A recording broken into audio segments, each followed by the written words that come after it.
Yeah, so when I came to undo them out of this Dodge Dakota V6, there's a bit of a story behind this. It's actually my neighbours, and I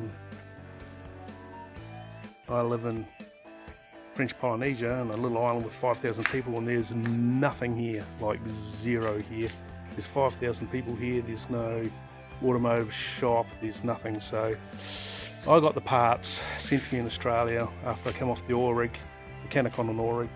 Anyway, pulled the plugs out, and this is what happened. As you can see, this is what one of the removed plugs looks like. And then this here is what came out. So as you can see, this is definitely not the same as that. And what was left inside the cylinder head was these two parts here, which were part of the threaded end of the spark plug originally. So I thought what I'll do is I'll just drill it out. I was a fitter and turner, had a fitting and turning shop before in New Zealand, and I had some old long drills like that, 1/2 inch. I looked on the chart for 14mm, and 1/2 inch was going to do it. So I started to drill it out, and then I realised that this chaser for the thread was not going to fit down the hole for the spark plug. Obviously there's a huge difference there. So I thought, oh bugger me, how am I going to fix that? So I drilled it out, and I drilled the bit that was locking it, which was these two parts here, with a 1/2 inch drill. So those came out with a magnet on a stick, this one here.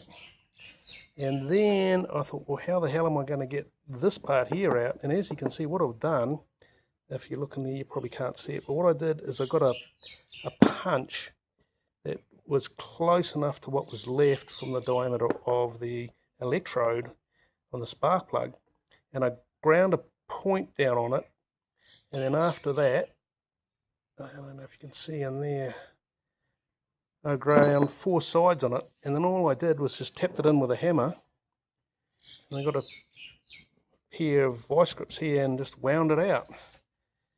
Yeah, and that was the solution. So if you've ever got a problem like that, this could be a solution for you if you don't have access to get a chaser in there. I didn't have a tap, and instead of drilling the whole thing out, I just drilled the top bit out here that was locking it, which was these two here. All these old spark plugs are so, look at, there's so much water in there, all corroded.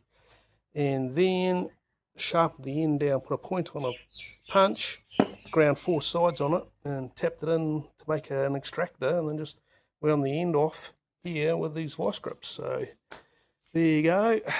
That's got the old Dakota going again, and the neighbour doesn't have to pull the motor to get the broken plug out. Yeah, thank you, Saviour, for that. So I hope that helps anybody's facing a similar situation. I do a lot of other things here. I'll just go and show you. A garage here on this island. Like I said, there's only 5,000 people here, so there's nothing actually here. I've got a customer's car there. That's just an easy one. Change a slave cylinder. Building boats here as well. I do a bit of aluminium fabrication. There's my old Dodge D100. I dropped the 5.9 Cummins in that. Geez, a bit of 350 horsepower. Goes all right. Yeah.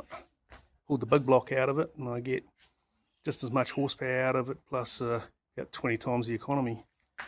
Anyway, there you go. That's one way of getting the broken plug out of the cylinder head.